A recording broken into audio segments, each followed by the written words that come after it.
Assalomu alaykum, hurmatli kuzatuvchilar. Bugun sizlar bilan homiladorlik muddatini aniqlashni o'rganamiz. Ya'ni buning hisoblanishi juda ham oson hisoblanadi.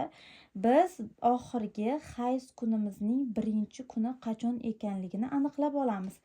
Oxirgi hayz, eslab qolinglar, oxirgi hayzning birinchi sanasi bizga kerak hisoblanadi va aynan shu sanaga, bu sanani bilib olganimizdan so'ng 3 oyni undan ayiramiz. 3 oyni ayirib 7 kunni qo'shamiz.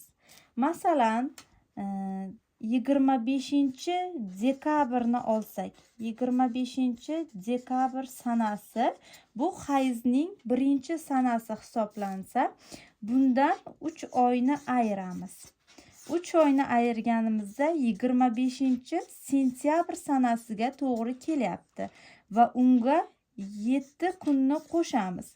Mana bu aytayotgan 3 oyim 90 kunni tashkil etadi. 90 kunni, ya'ni ayirasizlar 3 oy deganim. Va aynan bizda 25-sentyabr hosil bo'ladi.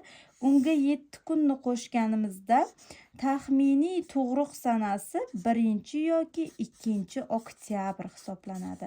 Biz ko'pincha UZIga borganimizda homilador ayollarga uning taxminiy sanalari aytib o'tiladi va sizning oxirgi hayz sanangizning birinchi sanasi 25-dekabrga to'g'ri kelgan bo'lsa, UZIlarda sizga 1 oktyabrda tug'ishingiz aytiladi.